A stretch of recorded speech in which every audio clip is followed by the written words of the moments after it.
After a sudden, fatal-looking heart attack, my husband is brought back. He survives, but something in him is wrong, patient, polite, but hollow. I follow the small, impossible changes until they lead us both to the edge of the dark.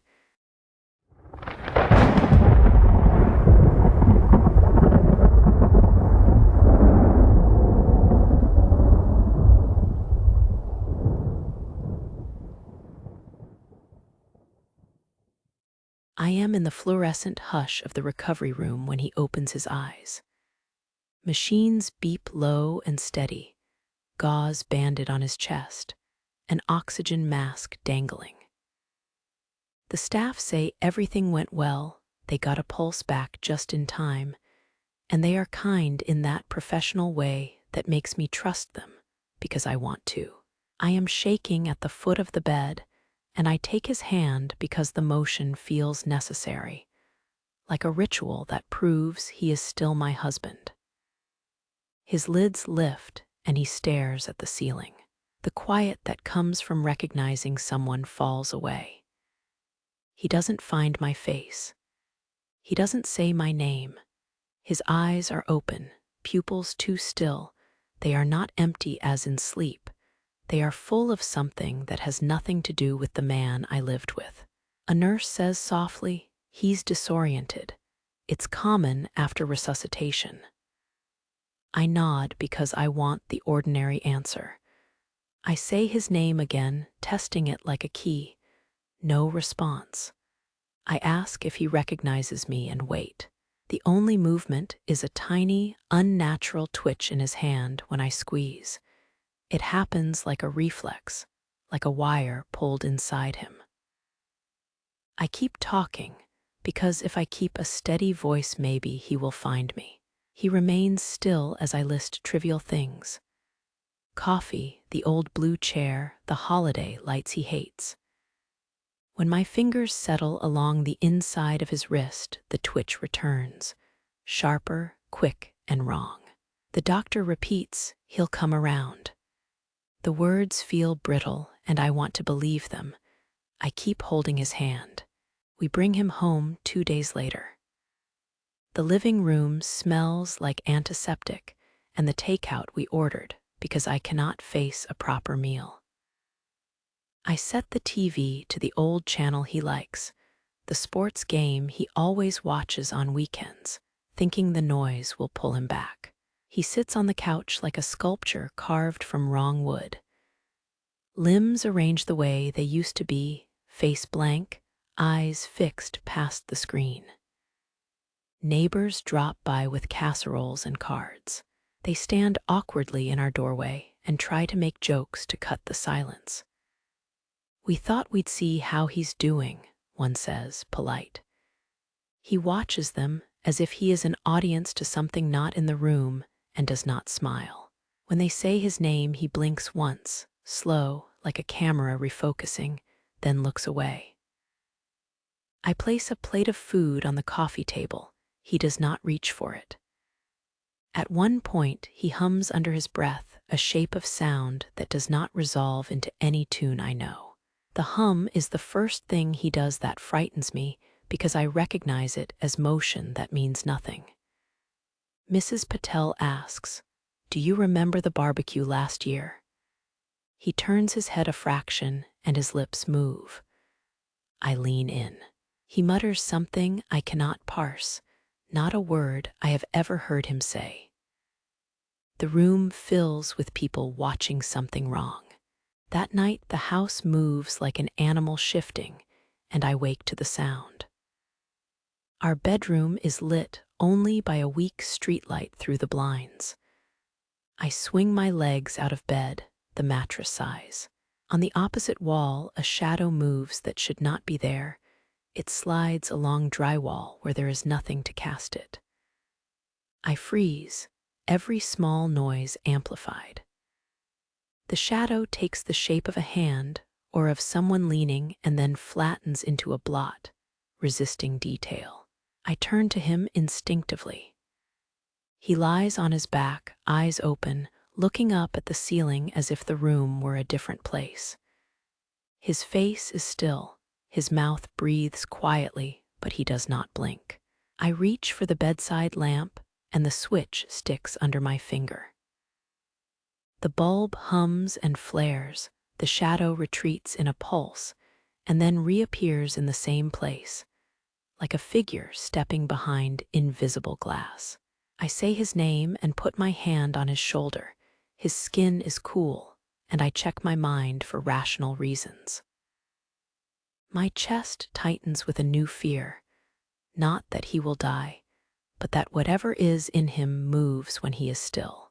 The shadow stutters, and for one slow second seems to lean toward us. I hold my breath. The shadow flickers and returns. Morning light is hard and cold. I move through the kitchen on autopilot, coffee, toast, a glass of water for him. He sits at the table staring at a clear glass as if studying it. I tell him to drink. The word sounds embarrassingly small. He does not react, so I bring the glass to his lips. He holds it there, unmoving, like a statue tasked with pretending. Without warning, the glass slips from his hand and hits the tile. It shatters into glittering pieces, and there is no flinch, no apology. He watches the shards settle and steps over them, placing his foot between fragments as if they were invisible. I say, "Careful," and he tilts his head like a dog listening for a faint sound. For a second, I think he might remember. Instead, he stands and goes to the sink without acknowledging the mess. My fingers tremble as I sweep. The ordinary rules have shifted.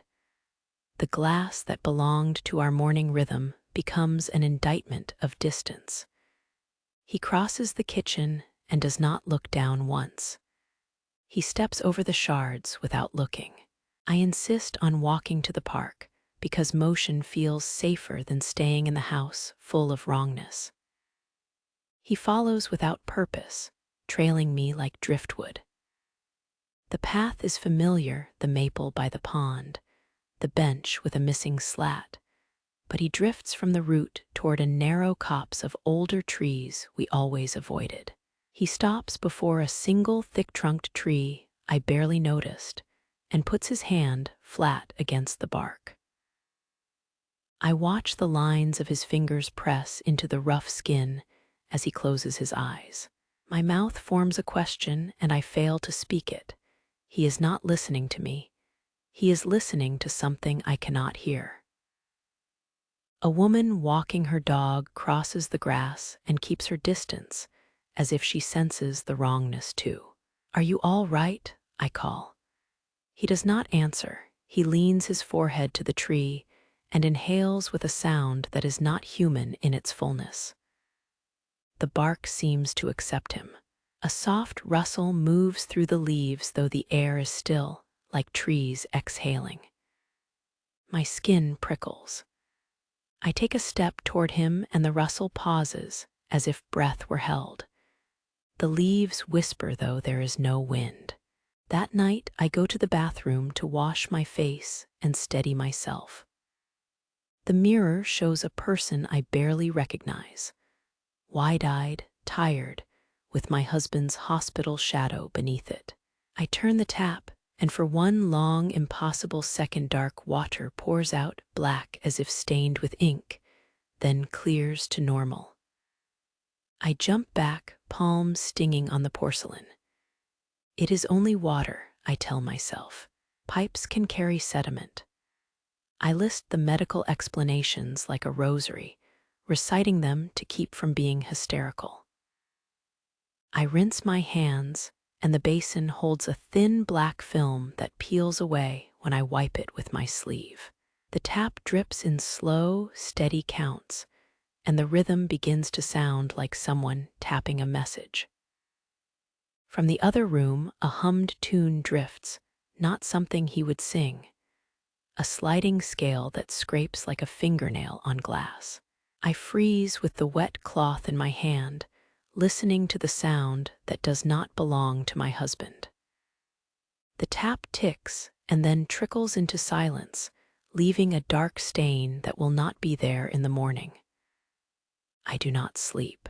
I sit on the edge of the bathtub and hold my knees because my body will not stay still. The black water stains the basin momentarily and then fades.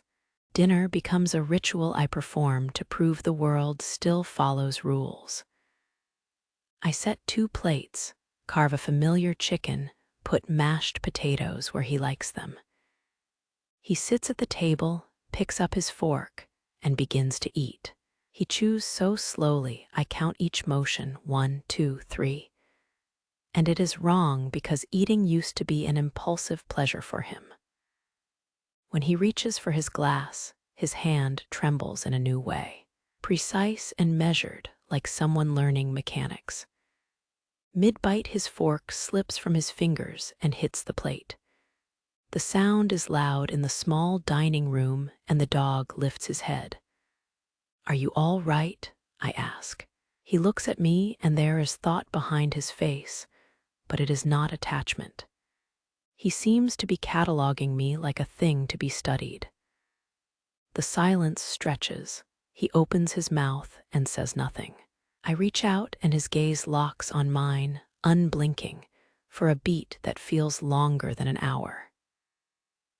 I feel exposed, as if he sees not just me, but the seams of a life that could be taken apart.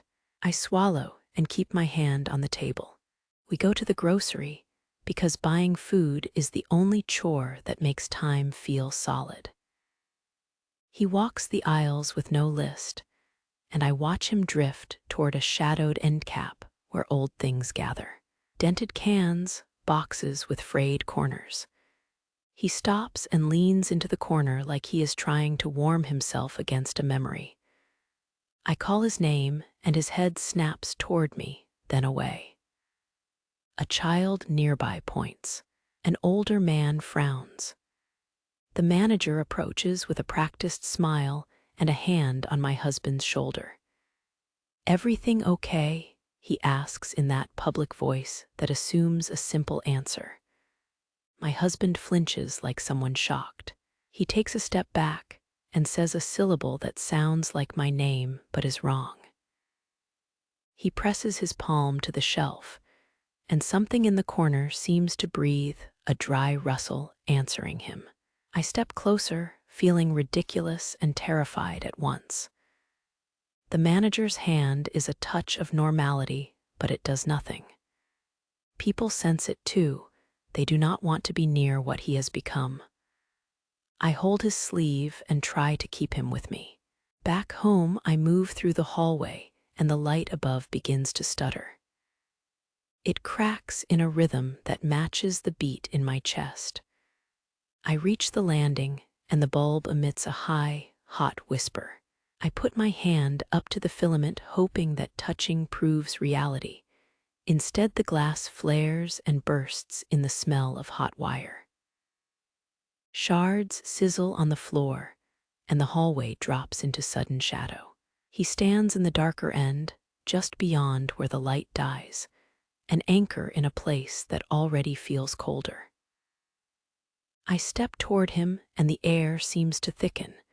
My breath fogs even though I am inside the house. He says nothing and watches me as if I have no weight. The dog whines behind me and noses my leg. I clutch its collar. The wall near him is colder than the rest, and the chill spreads along the hallway like oil. I want to switch on every light in the house. Instead, I stand while the bulb smolders and the sound of cooling metal fills the space. I move closer, and the cold seems to widen around him. A storm bangs at the windows that night. Rain smacks like a fist and wind claws at the siding. For the first time since he came home, I think I can sleep. He is curled, the ordinary shape almost convincing. I drift, and a sense of relief eases my shoulders. I wake to him at the window with his hands on the frame, pushing. The lock is older, and the dark outside is full of rain. He is pushing with a strength that should not be in him. The sash quivers and the bolt gives an inch. My mouth forms a wordless plea. Stop, I say, but it is too small. He does not look at me, he pushes as if something beyond the glass calls him by a name he knows. I put my fingers into the frame and force the sash downward. He steps away and lets the storm take his gestures. He shrugs as if embarrassed and lies back down without meeting my eyes. A violent gust shakes the window as he moves away. I stay awake and count the sounds the storm makes like a talisman. I go to the basement to look for a flashlight. The stairs smell of old metal and damp cardboard. As I move among the boxes, a sound threads through the concrete, soft, layered voices that do not belong to anyone in the house. They are far and too close. I stop and try to pinpoint them. A voice answers from the wall, not a shout, but a murmur seeming to come from behind the plaster. My husband's laugh, thin and wrong, folded into the sound like a seam. I press my ear to the cool wall, and the whispers rearrange into syllables that almost mean something I am desperate to hear. I call his name loud enough to be foolish, and the voices ripple like water. One stops, and the space after it is thick with expectation. Something like laughter crawls along the pipes, low and soft, and I feel watched from both sides of the plaster. I run my hand along the boxes, and the corrugated cardboard hums against my palm. The voices fall to nothing. One laugh hangs and then fades into something like a promise. I move back up the stairs with the flashlight in my hand and a weight behind my ribs. A thunderclap takes the power that evening, and the house drops into black like a lid closing. I light a candle because the flame feels like an answer to the dark. The TV in the living room, dead minutes ago, snaps on with a thin hiss and shows nothing but static, a white noise that breathes. He sits in front of it, his face bathed in moving gray, and does not move. The dog curls at his feet, whimpering. I stand in the doorway and watch the screen as if it might hold a map back to him. For the briefest moment, an image slices through. A face wide-mouthed and twisted enough to flip my stomach. It is gone in a blink. I step forward and the floorboard groans. He turns his head like a slow clock and watches me approach. When I ask what he sees, he only murmurs, "Listen." The sound from the speakers is a low pattern that makes the hair rise along my arms. The image flashed at the edge of my vision is not him, and yet its intent feels personal. For a breath, the static forms a pattern like teeth, and then it is only snow again. I blow out the candle and stand in the cold afterimage of that grin. He walks toward the woods after dusk. The path is sodden and the trees press in like people in a crowd. I call and his steps do not answer. He moves with a purpose that seems older than him, like a tide he has remembered. I run, my shoes sinking into mud. The street lamps die as we pass the last houses. The air in the trees is thick and smells like cold soil and leaf rot. He passes a sign warning people away from the trail and keeps going. I reach for his sleeve and my fingers slide off as if the fabric repels touch. He glances back only once, calm and untroubled, then turns away. I can see only the silhouette of his shoulders dissolving into the dark. Calls echo and are swallowed by the trees. Something in the undergrowth answers, a low shudder that moves like a living thing. The darkness around him seems to ripple and expand, and he walks into that widening. I shout, and my voice sounds small. He steps deeper, and the woods close around him. I stumble and finally collapse against a tree, soaked and gasping. When he comes home, it is late and he is quiet. The house seems to register him and then hold its breath. I find him at the front door turning the latch as if he intends to leave again. Storm-slick air slips through the crack and smells like wet earth and something older. "You can't go out tonight," I say, my voice cracking though I try to keep it steady. He pauses and his fingers rest on the brass. For a second, his face is the one I married, and I almost reach for it. He only pauses. He tightens his grip on the knob, and the hardware clicks the small, surgical sound of something being decided. I put my palm against his chest and feel the rhythm. They're not quite matching the man beneath it. He steps back, not defiant, and yet the motion is charged. I pull the bolt closed behind him and watch him through the glass for a long time. The latch clicks and the house exhales. I stand at the door until the sounds of the street fade. I watch the contours of his shoulders and the way he moves as if learning a posture. I am tired and afraid, and I do not know which will finish me first. I find him in the middle of the street under a streetlight that stutters him alone on an island of dim light while the houses sleep. Cars roll past, and their beams slice the edges of his shoulders, but do not touch the center of him. He stands like someone listening to a voice I cannot hear. When I step into the road, the air around him bites. It is a cold so sharp it bruises the sound coming out of me. I reach with both hands and a boundary pushes back, the air thick like a hand. My skin prickles and my knees fail because the house, the hospital, the park, all of it has led to this invisible wall. He turns his head to me slowly and whispers into the dark. The streetlight catches his mouth and he says it again. A single syllable that looks like a plea but moves like an offering. The trees along the verge respond as if tuned. Leaves shiver though there is no breeze. Lights in nearby houses blink off as if someone draws the town's attention away. "Ben, please," I say. My voice is a thin rope. He looks relieved when I speak his name, like someone reached out with the right sign. He lifts his hands as if to step forward, to cross the line, and the cold thickens into a lock. I try to drag him back and feel the lock in my fingers too. He lowers his head and whispers to the black. It whispers back with a sound like wind over glass. And then a single, deep echo returns his voice in a shape I do not know. I take one last step, and a pain like a bruise blooms along my chest.